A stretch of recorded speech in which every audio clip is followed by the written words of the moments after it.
Let's see. What do we want to do today? I'm not used to going live on YouTube through my phone. I'm used to doing it through OBS. So the features on the phone, you're going to have to, I'm kind of like an old person right now. I'm trying to figure them out. Retouch. What's retouch? It just makes my face blurry.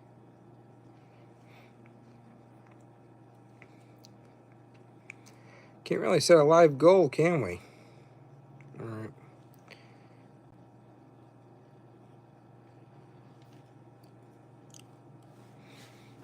No, we'll do this one. We're going to stream a game later, after this. I don't know what we're going to stream. If we reach 5 super chats, whatever they are, we'll stream Minecraft. And I'll invite the members who have Minecraft on to join as well. And we'll continue the Minecraft world that we started. Hey, Theo. How you doing? Thanks for being a member. Also, I updated the memberships. We have 3 tiers, and I changed some of the perks because I've been letting it slide with tier 1 getting tier 3 perks, and we don't have any tier 3 members. So I moved a lot of tier 3's perks to tier 1 for those members, since I've just been letting it slide and letting tier 1 members have the perks of tier 3. There are some perks for tier 3. I will have to make a post to update you on what those are because I can't remember them off the top of my head. You get more perks with tier 1. Tier 2, that you get a couple extra things, and tier 3, you get a couple extra things. I think tier 3 gets member-only shorts, so I'll be making some shorts that are for members only in addition to the duck content. Tier 2 get member-only videos. These are videos and shorts between tier 2 and 3 that no one else will have access to unless you screen record it or whatever. Only you will have access to them. Tier 1 gets early access to videos that I schedule. If I have to schedule a video, it could be a year in advance, it could be a month in advance, it could be a week in advance, or even a day in advance. Members on Tier 1 will get it first. Tier 1 also gets member-only chats on lives. Tier 3 gets member-only lives. And we're not anywhere near doing member-only lives because we don't have that many members, and especially none in Tier 3. I don't expect everybody to be able to support the page. You guys already support your own bigger creators, and that's fine. But those who do want to help support the page, I am putting out what I think is fair for memberships, but I also want to leave it open to you guys to tell me what you would like out of your membership, and we'll look at adding it to it.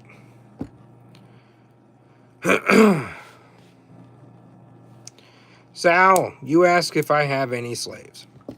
Normally I block, and my moderators block comments like that, but I want to address that. A lot of people think Colonel Sanders owned slaves. Slavery was abolished before he was born. His great-grandfather, Matthew Clegg, served in the Civil War on the cavalry for the Union in Indiana. I have some pictures of him on my Instagram and on here, too, of Matthew Clegg. You even look him up. You can find him through some public trees that some family has made and just random people make. So Colonel Sanders didn't own any slaves. He didn't wear a white suit and the string tie because he owned slaves. No. Uncle Harley was ahead of his time as well. He was not a racist. Uncle Harley wore the white suit because he originally wore a black suit. And when cooking, he'd get flour stains on his black suit, and he was spending a fortune on dry cleaning. Pete Harmon in Salt Lake City, Utah, his first franchisee, suggested wearing a white suit, cream white to be exact, because it covered the flour stains and it would save him on dry cleaning. He would also look more professional in the cooking industry. So that's why he wore the white suit. The tie and the facial hair came from the Kentucky Colonel gentleman look, the typical look of a Kentucky Colonel. He wanted to mimic that look when he started franchising his chicken and got his second Kentucky Colonel commission because he lost his first one. He didn't take it very seriously. That's why he dressed and looked the way that he did. He did not expect it to blow up into what it is now. He didn't expect it to get trademarked or copyrighted. He just wanted to look the part of a Kentucky Colonel and sell the best food possible to the public. The original KFC is in Corbin, Kentucky. The original franchise, which means the first franchise person to buy a license to franchise the chicken, was in Salt Lake City, Utah, the world's very first Kentucky Fried Chicken franchise. But the Sanders Cafe is where it was founded and officially started in 1952. And the chicken was birthed there in 1940. Because 1930 and 1940, he was developing his 11 herbs and spices. And it took that long, a whole decade, for him to discover what he would make into 11 herbs and spices that would complement the flavor of chicken.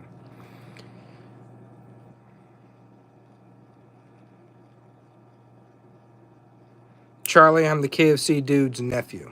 One of his nephews. He has many nephews and nieces. He had one brother, one sister. The sister had a lot of family, and his brother had some family. I can't say we have a lot of family left. My grandfather has two half sisters that passed away. They had children, but it's unknown to us if their children had children of their own. So as far as we know, when my grandfather's two sisters passed, their children were all that was left from their lineage. Now, he has a living sister now that has two daughters, no kids of their own yet. They're both grown. And then, yeah, my grandfather has two sons, and only one of his sons had kids. And here we are today telling the story. Now, when it comes to the Colonel's grandchildren, there's a lot of grandchildren as well. But they're not involved in the stuff that I'm doing. They're involved in the background by sending me some information that I could share, some rare photos and stories that I could share with the viewers to help continue the legacy and the history being remembered accurately.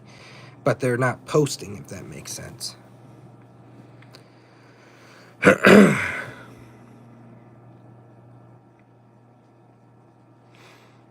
Grasshopper, I love coleslaw. Everybody thinks that coleslaw sucks, apparently, but I love it. They use tarragon and tarragon flavored vinegar in their coleslaw. It's what makes their signature flavor. And that was revealed in 1966 in a lawsuit between Kentucky Fried Chicken, parent company, and, which actually was Brown and Massey, and my cousin Lee of Lee's Famous Recipe Chicken. He was the president of KFC. But that's all, folks. He was the president of KFC, and he knew all the trade secrets. He was very close with Uncle Harley. This threatened Brown and Massey, so they filed a lawsuit against him to prevent him. The lawyers, not them, but the lawyers of Kentucky Fried Chicken that they had, the team they had, filed a lawsuit to prevent him from copying the recipe, copying the pressure cooking method, so they had to develop a new pressure relief valve, and prevent him from using any of the family that looked like Uncle Harley at the time, Uncle Jim particularly. And Lee couldn't wear a beard or a suit or a tie in his commercials, which is why he was always seen with his shirt unbuttoned and an apron. So, there is a museum in Corbin. It's the Sanders Cafe and Museum. It's ran by JRN. Very great franchise.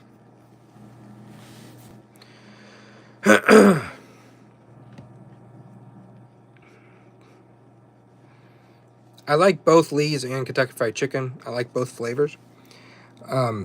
However, if you go to Corbin, and this is not to throw shade at the Lee's in Corbin, it was my first time trying them in Corbin. I was not impressed.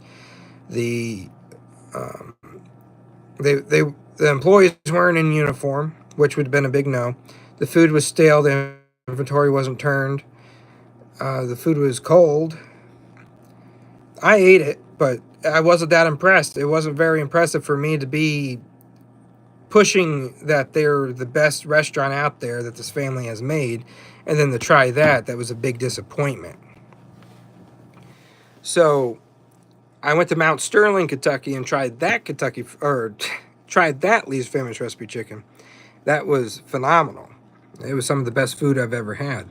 However, the Corbin Kentucky Fried Chicken, the museum is also a cafe that you can eat at, and they have a franchise. That chicken is the best Kentucky Fried Chicken I ever had, even compared to the good locations that I've been to. So nothing compares to Corbin, Kentucky's museum in fried chicken.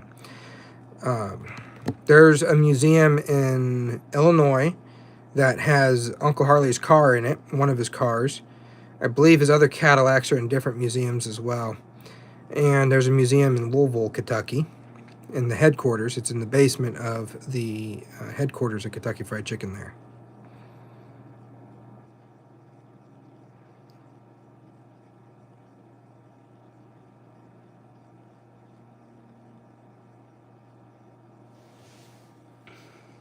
I live in Kentucky now, yes. I was born here and I was raised in Florida, and then we moved to Maine, and after careful consideration I decided to move to Kentucky. I'm with family. I wanted to be closer to family, and I also wanted to represent the family history here in Kentucky, whether KFC hires me or not, whether I do anything for them or not officially.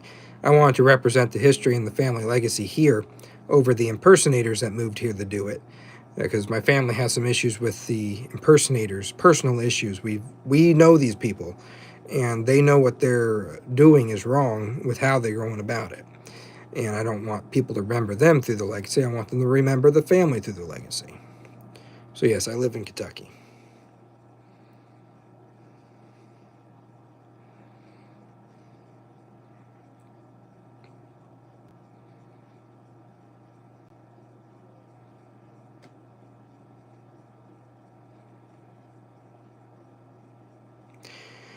I didn't know Toronto had a museum that had anything related to Uncle Harley, and I knew they had the home there. That's another thing that gets mixed up. Folks think that he lived there till 1980 because some of the reports on the local news in Toronto and Ontario reported as Uncle Harley lived there until his death in 1980. He lived there part-time until his death in 1980. By 1973, he was primarily back in Kentucky. He still went and visit the home in Canada and also would make appearances across Canada. But he primarily lived in Kentucky because my family, not just my side of the family, but Lee's side of the family, his grandchildren, frequently visit him in Shelbyville until 73. He got into that lawsuit with Kentucky Fried Chicken, and he was forced to sell the Claudia Sanders Dinner House, which was the Colonel's Lady, which is why he moved to LA Grange Road, and that's primarily where the family met. Uncle Harley's son died younger than me. I think he was actually 20 years old when he died. He had tonsillitis. They did not have the medication we have today, and he died from that infection. And he went, I think they said he had sepsis shock. He went into sepsis shock and died when he was 20. He did not have any children. So, no, none of Uncle Harley's kids are alive today, and nor do I think they would be alive today. The last surviving child, cousin Mildred, died in 2010, and Margaret died in the early 2000s, and their grandchildren are around today, but none of his children are around today.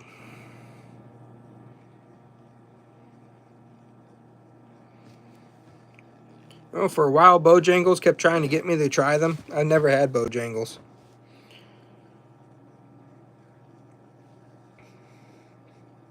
No, Uncle Harley had about 3 or 4 white Cadillacs on his property on LA Grange Road, and they were for promoting Kentucky Fried Chicken.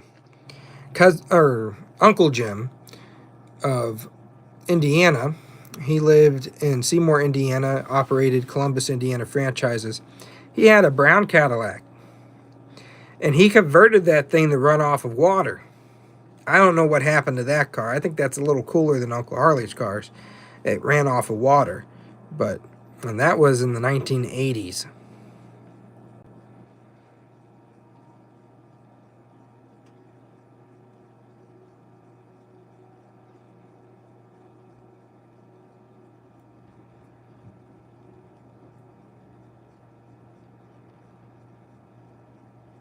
Well, Uncle Harley had, I don't know what the name of the car he had was, but in the museum in Illinois, it is a black and yellow car. Real old looking. It's really cool looking. And it has his initials engraved on it. He used to promote the brand through that too. Kentucky Fried Chicken preferred him to be limoed around the areas that he promoted in the white Cadillacs. I don't know if he was a Steelers fan. I don't know. I don't know if Uncle Harley got into sports. I know Uncle Jim was into sports. I can't tell you what team it was, but whatever was going on in November, it wasn't November. Let's see when Uncle Jim died. He died in 1989.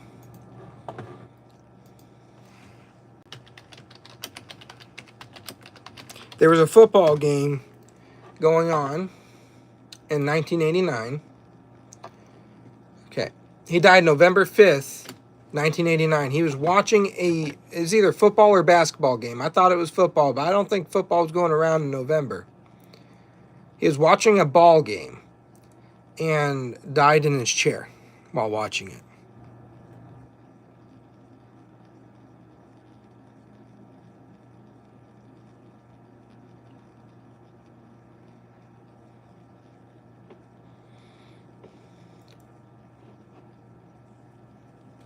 So it's November 5th. Let's see.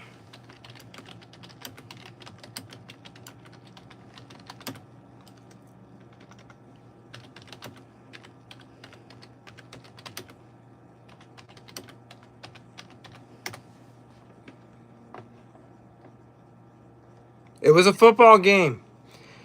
The Green Bay Packers defeated the Chicago Bears 14-13 on November 5th, 1989. He died during that game.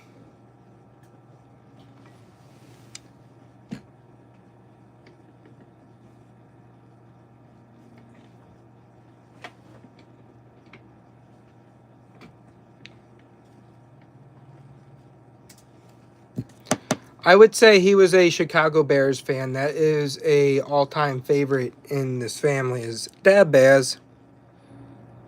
Yeah, I talk about Lee's Chicken quite often, Randy. I used to promote them for free on my pages, and I had a little bit of a falling out a couple years ago. I don't hold anything against them now. They taught me some valuable lessons that I walked away with, but how they went about what they did, and it wasn't Lee's themselves, it was their social media company, Stoneward. They treated me good in the beginning, and then they made sure to be able to use me until they couldn't use me anymore for free. So I don't promote them anymore, but I do talk about their history quite often. I have no problem talking about them. Lee is my cousin, or was my cousin, and he was the president of Kentucky Fried Chicken. He was the Colonel's sister's son. He had a sister as well who married Harold Omer, and Harold Omer was an engineer and also the co-founder of Lee's Famous Recipe. They started Harold's Take Home in Lima, Ohio in 1966. The reason why they went to Ohio is because Kentucky Fried Chicken made Lee sign papers that he couldn't open a competing restaurant within a certain radius, especially in Kentucky. So he went to Ohio and started it, and once that expired, he moved them to Tennessee, Kentucky, and across the country.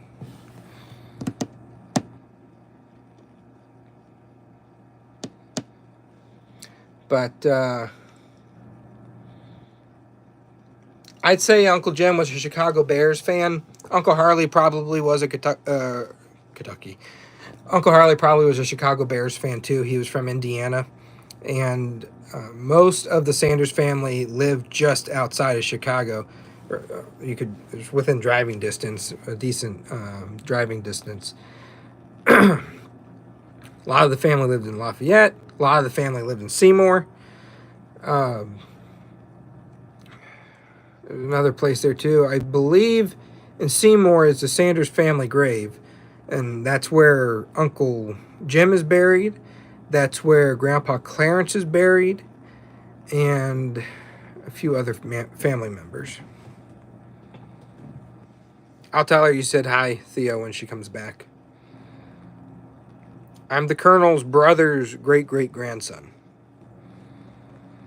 You don't hear much about the Colonel's brother because he wasn't that involved in Kentucky Fried Chicken. I had one photo of him working in the kitchen. Uncle Harley tried to get him working there, and eventually he just became a barber. That's all he did was barbershop. And that's what his son, Charles, my great-grandfather, he took over doing barbershop too. There's a few newspaper clippings I have posted on my Instagram, and I think maybe either in members only on here or in the community tab, I posted those photos as well of Grandpa Charles running his barbershop in Indiana. Uncle Jim took more to Kentucky Fried Chicken. When he was younger, he helped mix the spices with Lee and Claudia and Uncle Harley. And then Uncle Harley got him set up as a franchisor or franchisee. He gave him a franchise in Columbus, Indiana, and put him in charge of operating it in a few other locations. And Uncle Jim did that. He successfully did that for many years. And as he got closer to Uncle Harley's death, as we all got closer to his death, they were grooming him to be the new colonel, the new spokesperson. They wanted a young Colonel Sanders that was energetic and could replace Uncle Harley, not be a nephew continuing it. They wanted him to be Uncle Harley for the brand. So when Uncle Harley died, he did take over doing that. He was the very first brand ambassador since Uncle Harley died. He was fired from that role because he got into an argument with his boss. Uncle Harley wasn't there to save him anymore. So whoever the boss was fired him, and he sold his franchises, and he retired. Then he died watching a football game. Must have been an exciting game. But Charles, Uncle Harley tried to get him involved in franchising, but they couldn't agree on a location to build one. So Charles said that he had to go back and work. So he walked away from the Kentucky Fried Chicken style of life. And the rest is history. That's why you don't hear much about the Sanders family. After Jim died in 1989, as far as Kentucky Fried Chicken was concerned, the Sanders were gone. Anybody with the last name Sanders was gone in the family because Jim was the last one they knew of. Charles wasn't very involved. My grandpa Ed wasn't involved. He became a machinist, and I wasn't involved. I never was involved. I was just born into the family, and I have connections to get you the information that I have to share.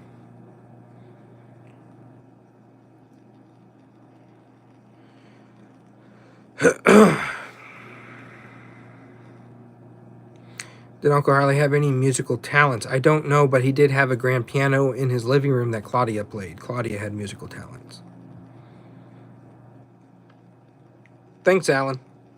I get the Seth Rogen joke a lot. I get that a lot. If I grew all this out, I can see it.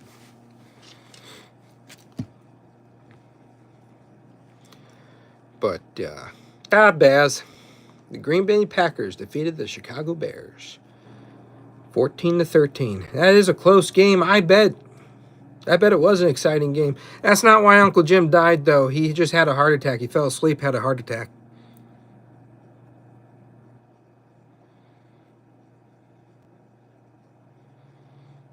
He was a very large man.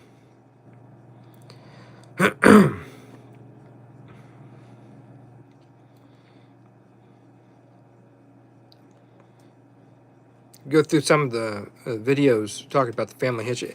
Matter of fact, the Colonel's family playlist is where you can find a lot of these photos. I have a photo of Uncle Jim's funeral. My grandpa was there. Mildred was there.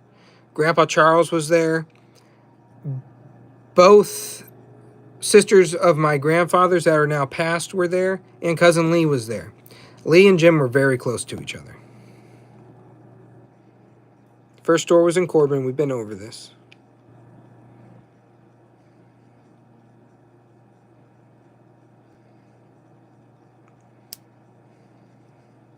I don't know if you missed it, but yes. Corbin, the museum, is where it was birthed. That's the first location. Now, people will argue with me, no, Utah's the first location. That's what Google says. That's what their sign says. No, they're the first franchise. And the reason I say this, the first franchise wasn't called Kentucky Fried Chicken. It was called Harmon's Take Home. Or Harmon's Cafe. Sorry, Harold's Take Home was Lee's. Harmon's Cafe was the first franchise. They were featuring Kentucky Fried Chicken. The Sanders Courts and Cafes were featuring Kentucky Fried Chicken. Geno's Chicken and Burgers was featuring Kentucky Fried Chicken. Jack Pirtle's Chicken was featuring Kentucky Fried Chicken. Champs, Carter's, featuring Kentucky Fried Chicken. I could go on a whole list. These different restaurants, how Uncle Harley started. He agreed a nickel for every whole chicken sold. Not for every meal, for every whole chicken sold. They get 4 or 5 meals out of a chicken. Or something like that, he said. Or maybe 3 or 4 meals out of a chicken.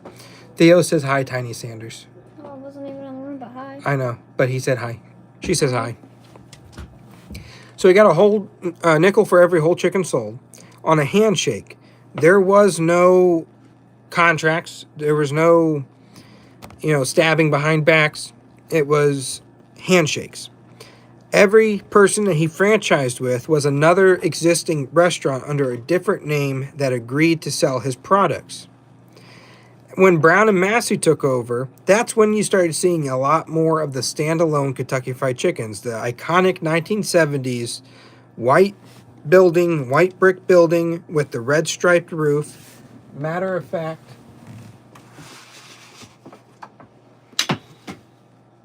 dropped a marble. Look like this. This is what the iconic Kentucky Fried Chickens look like. I really needed to paint those white. But that's what they look like. And that's when Brown and Massey took over. They even got into a lawsuit with Carter's, a franchisee. They had an existing agreement with Colonel Sanders that they had millions of dollars worth of products of Kentucky Fried Chicken, boxes and buckets. They had an agreement with him that no other competing franchise chain would be open on their block. Brown and Massey opened a Kentucky Fried Chicken standalone. He opened one right there on their block within a 50-mile radius too. Opened several of them, standalone ones. And this took away the customers that were going to Carter's for Kentucky Fried Chicken. So they were stuck with products that they couldn't sell. They were out the money. They sued Brown and Massey for violation of contract.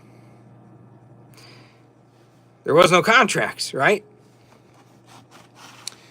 Well, actually, as you got further into the corporate world, this is why Uncle Harley sold.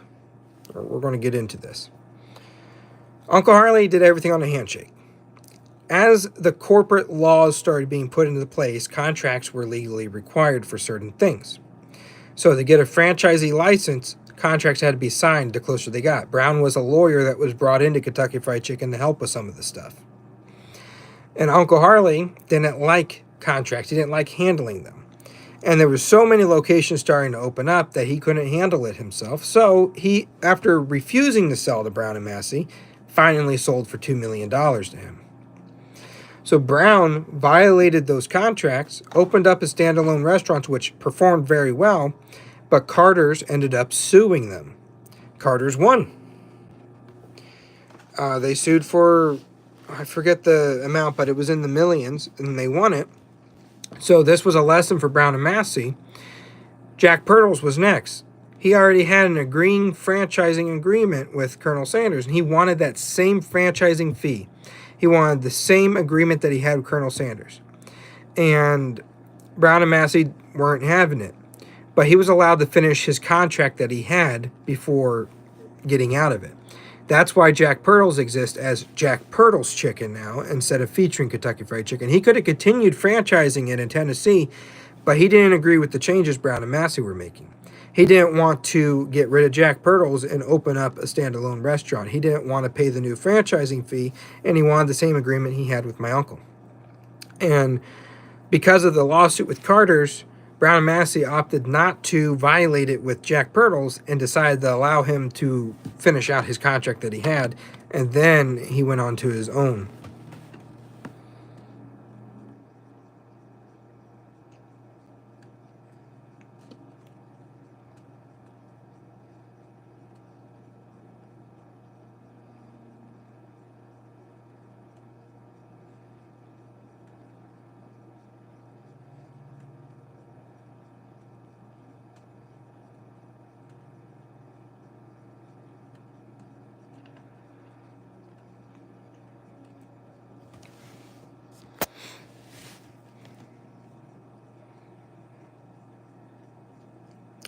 Now, if I got any of that information wrong, you could go to my playlist of KFC lore and go into that and watch those videos, because when I made those videos, the information was fresh in my head and I wasn't confused on anything. I don't got a script in front of me. When I learn something and I can verify and I fact check it, I make a video about it and post it. That way it's fresh and it's as accurate as possible. So if I said anything wrong on there, Go to those videos and watch that. I even sourced some of the information so you could go back. Nephew, Alan. 3 great nephew. His brother was my great-great-grandfather. Joe Lettington is a nephew by marriage who leaked a fake recipe for attention and then doubled down on that, went viral about that, and that has led me to have to clean up that mess to clear out any of the misinformation that he had created.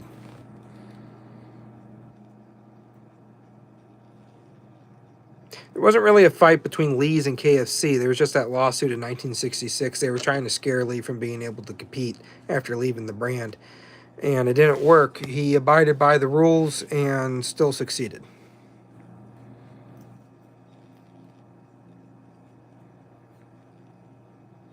Nobody in the family, to the best of my knowledge, has a secret recipe. You can believe that. You cannot believe that. Whatever. But if somebody is posting a recipe to the internet, on the news, and they're claiming that that's the recipe, it's not. I got one cousin that might have it, and very good reason. I explained this. Lee knew what it was. He was sued for knowing what it was, and sued so he couldn't compete with it. Sued so he couldn't use it to compete with them. And I wouldn't put it past him to have wrote it down in his book of recipes. That book of recipes was handed to his kids when he died. And if they have it, that's the only reason why they would have it. And they ain't sharing it. They ain't posting what it is. They ain't going on the news saying they got it. They commented a few times on my page and told me that, and I decided to message him about it and ask him. I have no confirmation that they actually have it or not, but the story that they have, I believe, over Joe Lettington, the story they have, I believe, over any of the old franchisees, any of these other spin-off chains, any of these companies that exist today selling chicken seasonings that people are claiming, not they are claiming, but the people are claiming is the original recipe. I believe my cousin's story over all of that. Uncle Harley only had one hat. And now that belongs to one of the impersonators that I'm not a fan of that might be working for them this year, which I don't know why KFC... I don't know why they would even entertain that idea, but according to his page, he's claiming it. Thayer collects a lot of things that belong to Uncle Harley and memorabilia of Kentucky Fried Chicken, much like Johnny Miller does. And the only hat I'm aware of him having was the one that he had to wear for auction. They made him wear the hat. He hated wearing big hats.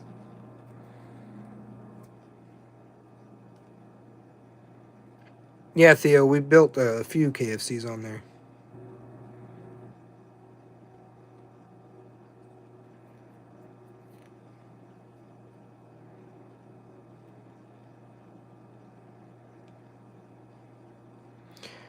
If I had a gift card, I would, but I don't get free chicken from them.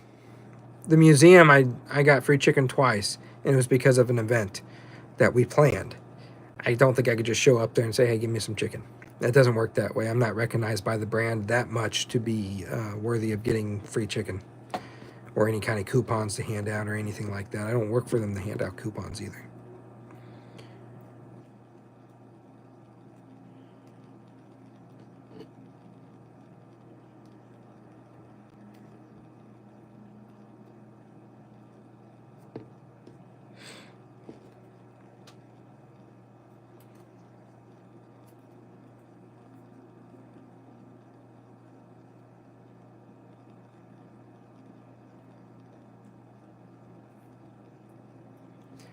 Now, years ago on TikTok, because Joe leaked that fake recipe, and so many people, when my page started to get up there in views, I have 300,000 followers on there, millions of views on that page, or I did. Joe's recipe was still circulating TikTok, and people were throwing it in my face, so I decided to leak that recipe again, which has been public since since 2017.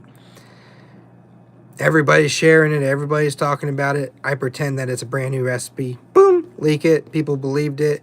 They said I was going to get sued. I said, no, I'm not. And then I pretended like Twitter. I got a message on Twitter that I'm being sued by KFC, which is not how that works, by the way. They're not going to reach out through Twitter on a social media platform, through a social media company. That's not how that works. So I made it an obvious joke, but people believed it. And then I leaked another recipe that not many people actually knew that was real, the biscuit recipe. That one has been a public recipe since the 1950s. It was a recipe book Uncle Harley used to sell. They still sell it today in the Sanders Cafe. So I did all that, brought 6 million viewers in, and then I told them, listen, there's no lawsuit. That part's a joke, and if you couldn't figure that out, I'm telling you it. But while I got your attention, this is Joe Ledington's recipe. All of you were so excited to see that a recipe was leaked, you didn't even bother to pay attention that this one has already been leaked. Now I'm going to tell you why it's fake. And I went through the number 4 was spelled wrong. Wasn't the handwriting of the Colonel or Claudia. Wasn't the handwriting of Cousin Lee. Wasn't the handwriting of anybody in this family. Maybe Joe's. I don't know what Joe's looks like. Number 1 was salt. Salt is not part of the 11. The Colonel said this himself. So I went through why it's fake. Then I went into the biscuit recipe and why it's real and how people could get a copy of that book themselves and promote the history and keep it alive. That worked very well.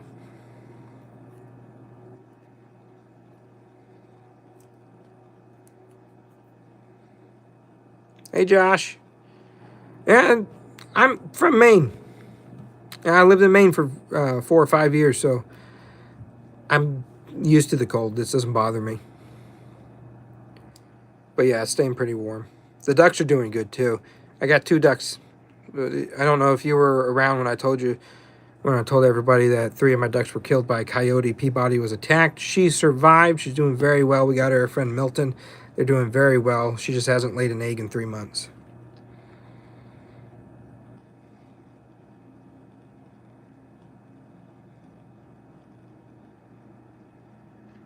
Yeah, there was a recipe book, 20 Favorite Recipes of Lee Cummings. And that one is not reprinted and sold. The people who have collected that book over the years are selling them on eBay and other websites. You can get a copy like that. Copies today are made here. I don't know if I have one in my drawer here. Hold on. I do. I don't have Lee's book, but this is what the book with the biscuit recipe looks like. This was being sold in the 1950s to promote Kentucky Fried Chicken.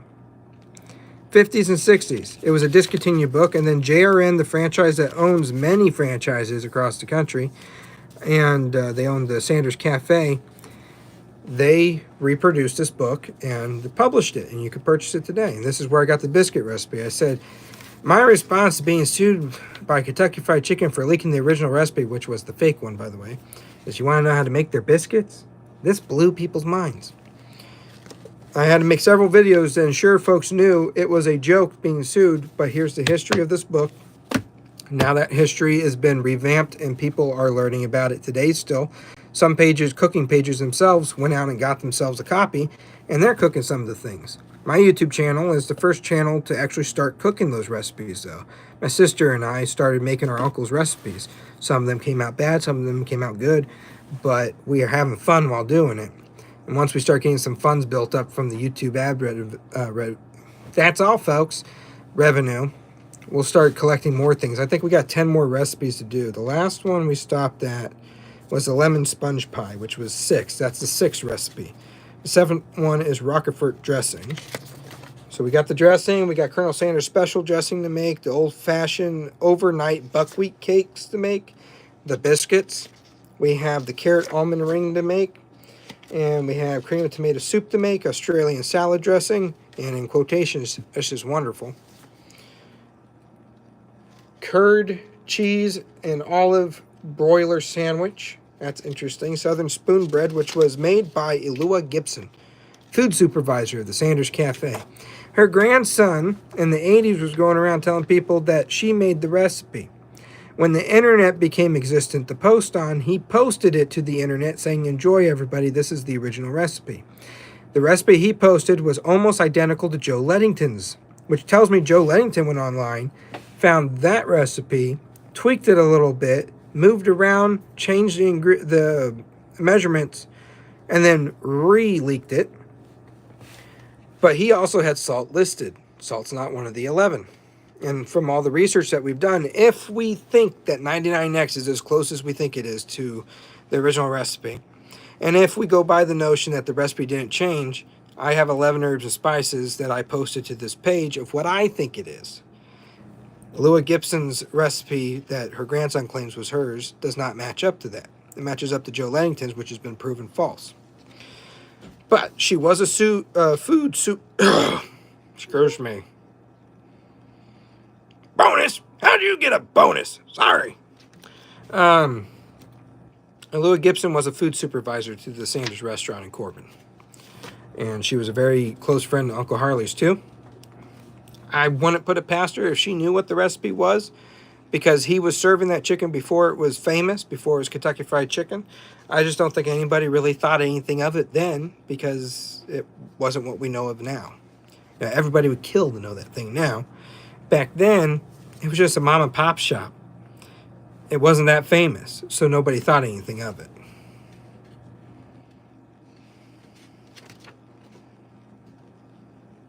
My throat's getting dry from talking for almost an hour. And I'm going to do another live. We got the honey rum sauce, wonderful, and apple pie, hot water pie crust, and the old-fashioned huckleberry cake. I'm your huckleberry. That's all, folks. Again, stop talking weird. 20 Favorite Recipes of Colonel Sanders. Lee had a book similar called 20 Favorite Recipes of Lee Cummings.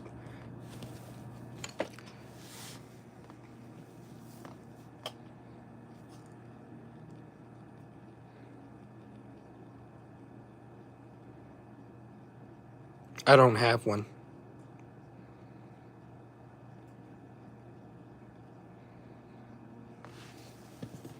Vay, are you going to stream with me? I have a headache. Alright, take that as a no then. Love you. Love you too.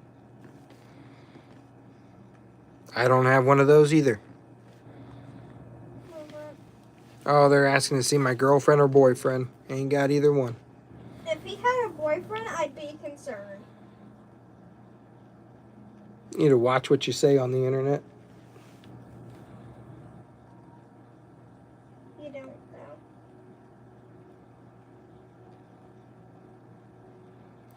Sorry I keep talking about Lee. I know you have relation. Yes. Did I miss another comment? That's not what I want.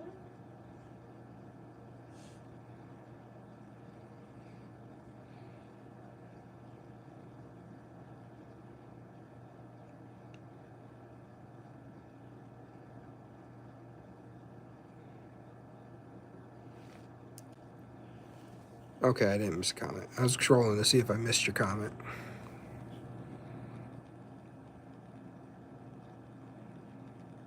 KFC did do chicken and waffles for a promotion back when they were changing who the Colonel was many times. I don't think it did as good as they thought it would, so there hasn't been a promotion since.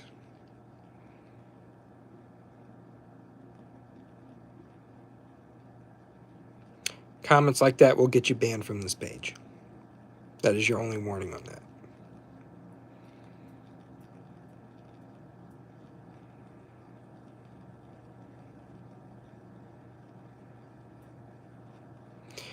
I agree, Galaxy.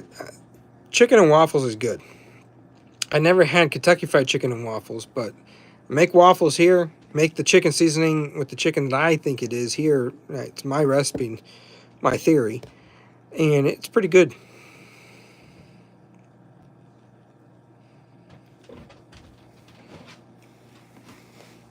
Yeah, comments like that, especially with my underage sister, will get you banned from this page.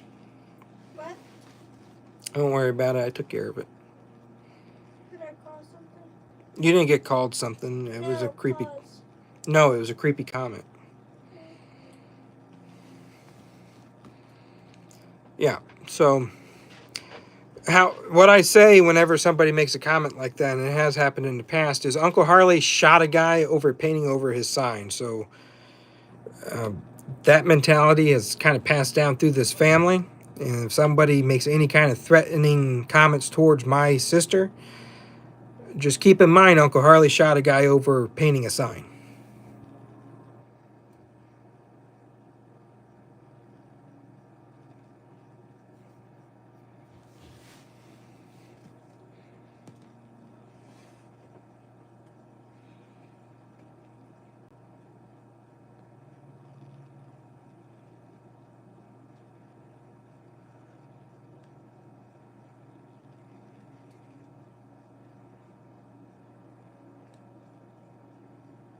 I haven't had Raising Cane's. Actually, I haven't had any family talk about Raising Cane's to even form somewhat of an opinion to share with you about it. So I can't tell you what I think of it or what anyone in the family thinks of it. We haven't had it.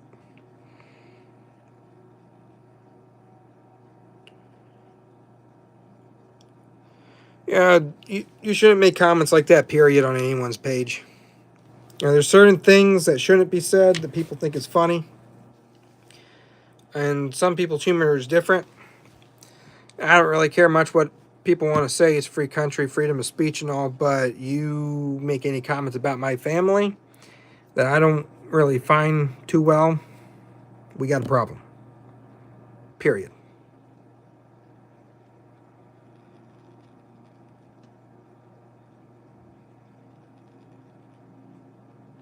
Salt and vinegar chips? I'll take those. I'll take those.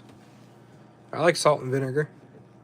I like, what are they? Sea salt and pepper chips. I haven't had those in years. New Year's was good, Theo. How was yours? Brandon, what do you mean, how long have I been doing this? Like, talking about the family history or content creation, period? Those are two different answers.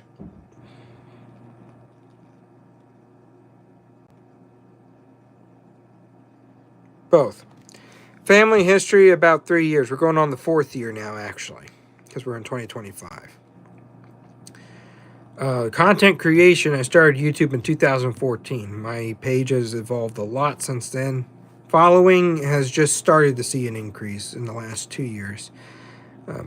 TikTok got me started on talking about family history. I did a news interview years ago, made a couple posts about the ads. We didn't like the ads, but it didn't go anywhere, and nobody seemed interested in who Colonel Sanders was or this family and what we had to share.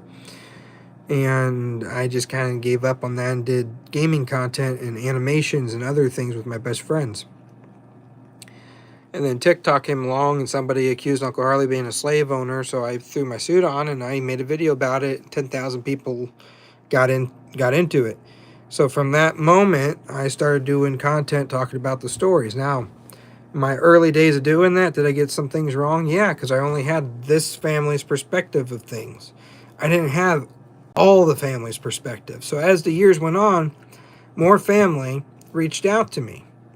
And they would correct me on things I had wrong, share things with me that I could share, and I would admit that I was wrong, and here's some of the right information with this stuff. So as time's gone on, more family has shared things with me.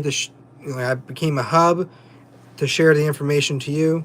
Everybody came to me because they don't want to do this stuff on the internet. They don't want to deal with the trolls, the haters, the moochers, the liars. They don't want to deal with any of that stuff. They just want to live their life, but they knew that I cared about it. So they gave me the information to share to continue the family legacy.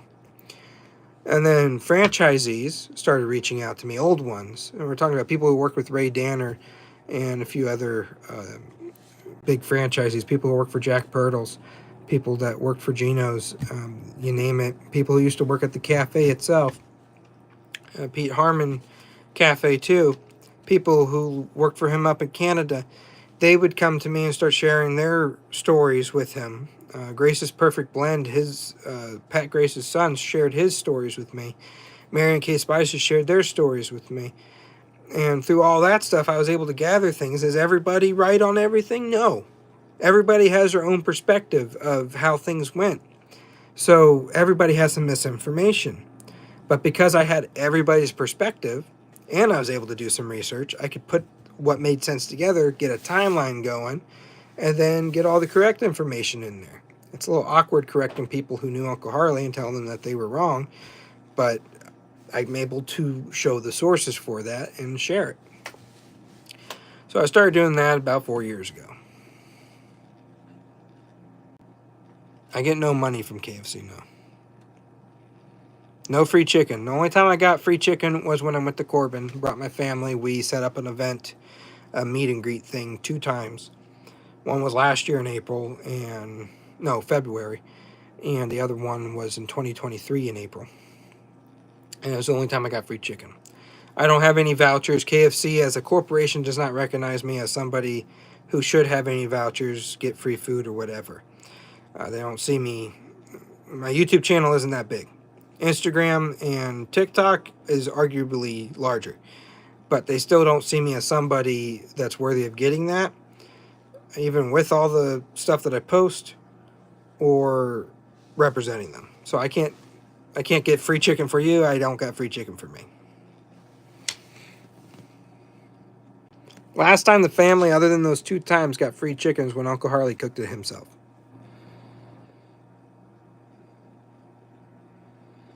Never had Church's. It was founded in 1952, the same year Kentucky Fried Chicken was founded. They had a lawsuit recently last year because Church's was using original recipe in their slogan, and KFC believed it would confuse them. So they filed a lawsuit, and that lawsuit, I think they settled it or it was dropped. I think they were allowed to continue using it. But Popeyes, yes, that was a big one growing up. We had more Popeyes than Kentucky Fried Chicken because I grew up in Sarasota, Florida, and unfortunately that franchise was not performing on its top game. So we didn't like it. It was too greasy and sometimes undercooked. So we would go to Popeyes when we lived in Florida. After I moved out of there, I started trying different locations, especially after KFC invited me out in Corbin to change my mind.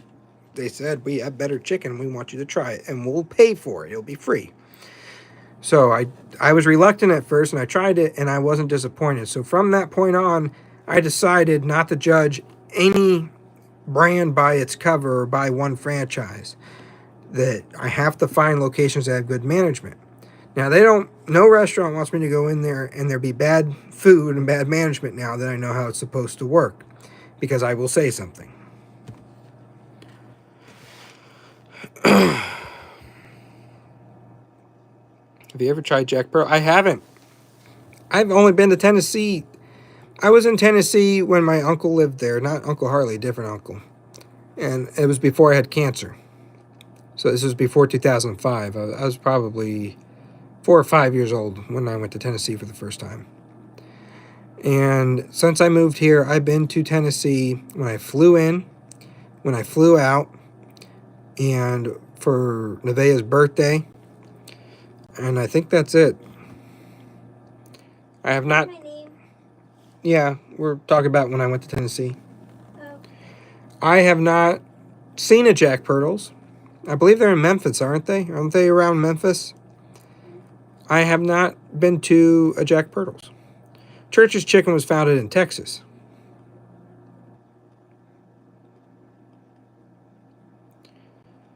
I don't know. We agreed Popeyes was better for a long time than Kentucky Fried Chicken.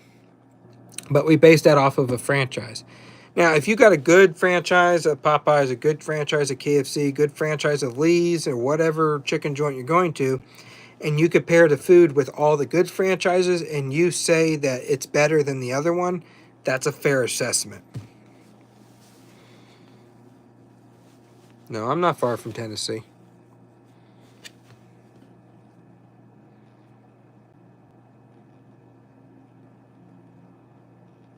Oh, I've heard. My cousins live in Memphis. They told me how bad the crime is there. And I think 2 years ago, actually, they had a shooting on the highway, just not far from their home, which is scary to think about.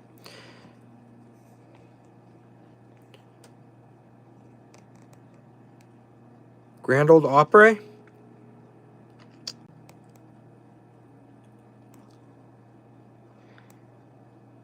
No, I don't think I have. I've been to the mall in Nashville, and they had like a museum for that, but I haven't been to it, no.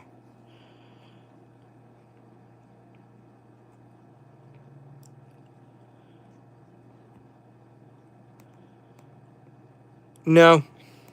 'Cause you don't got my permission to do that. I don't know if it gets mixed into one bag and sent out to the locations now, but how it used to be done when Brown and Massey took over was it was made in 2 separate factories. Half the factory knew half of it, another factory knew the other half, but no one place knew the whole thing. So they would mix half of it, send it to one place, mix it, and then send that out. And I believe for a while it came in 2 packages, bag 1 and bag 2, and they would have to mix those.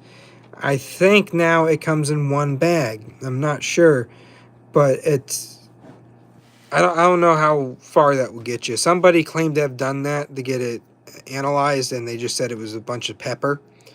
And I call bull crap on that because Uncle Harley didn't just put pepper in it. 11 different types of pepper.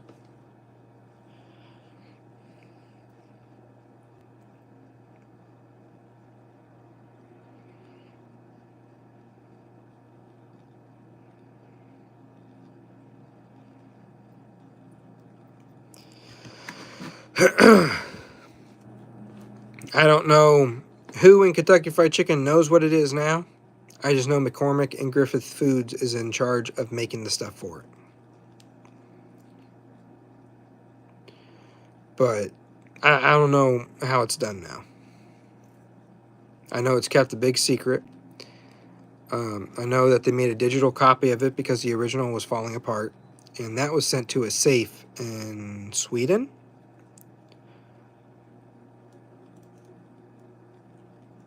The wedges. Something I really wish they'd bring back is a Sanders representing the brand again. I think I could do that very well. Because even just talking here, I think I could say anything and it still makes people crave the chicken.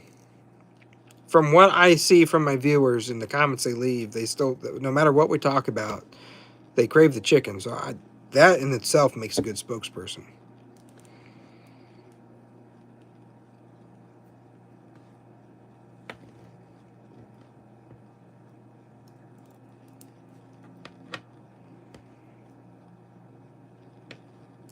When this live hits 1 hour, we're going to call it a night on here, and I'm going to start another live. So make sure you turn your notifications on if you're subscribed.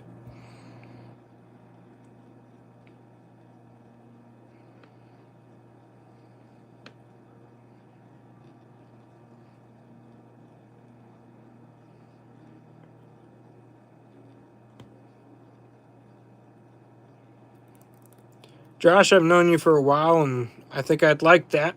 As long as you're not like those impersonators. I don't think you are. I trusted those impersonators I met online. They turned out to... Well, you've seen the stories I posted about them. I do not agree with them representing my family name. Or trying to, so... Based on my experience with them.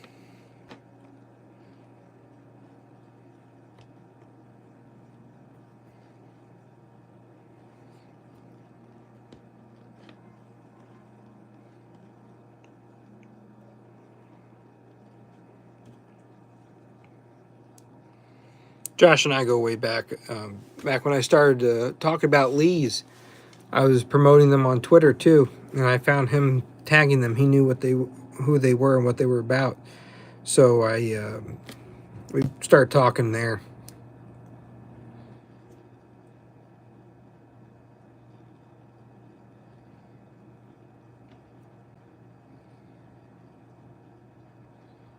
It was more of a joke, Josh. Also, to promote those videos, go watch those videos, folks, because if you run into those people, I don't want you saying anything to them, but I want you to be aware that they are not endorsed by my family. They're saying that they are. They're not. Some of them are saying they're endorsed by the brand. I got confirmation that they're not.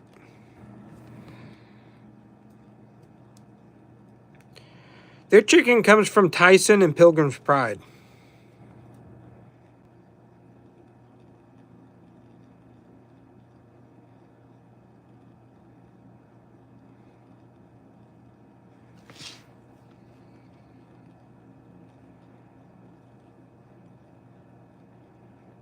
I like that South Park episode. I never got to try their popcorn chicken, but I did get to try their nuggets. I really do like their nuggets.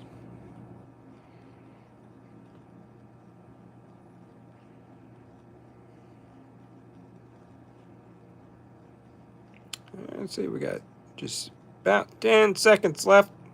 15, actually.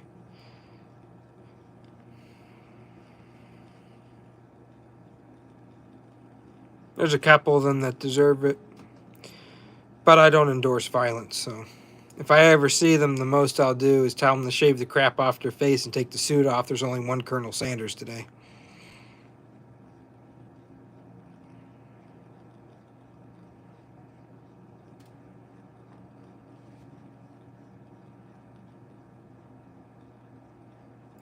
I've been seeing some buffets make a comeback. We've been live an hour. We did not reach any of the live goals that I have set forth at the beginning of this, which was 5 supers or gifts. So, I don't think we'll be doing Minecraft, but I might get a wild hair and change my mind.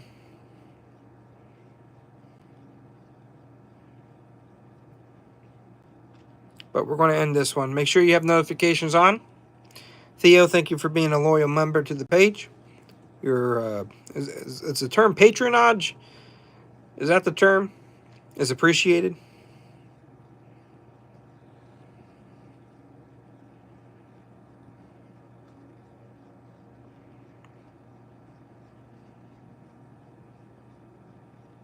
Thank you.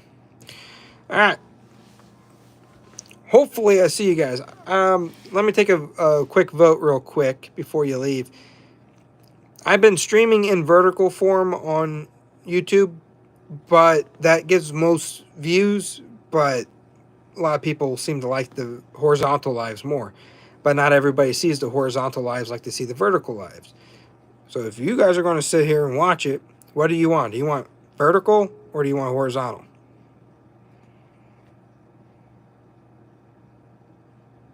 Brandon likes vertical.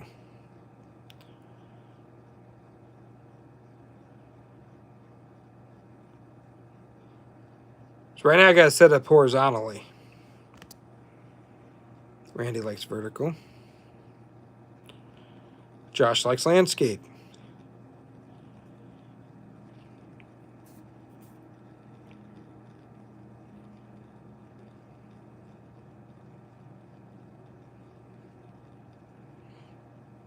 Thank you, Galaxy. I'm pretty sure that vertical gives the most exposure to reaching out. They push it more. But I don't know about how horizontal lives get recommended. I know we get about 20 viewers total for horizontal lives and 200 viewers total for vertical. But we might get 10 subscribers out of the 200 and 1 or 2 out of the 20.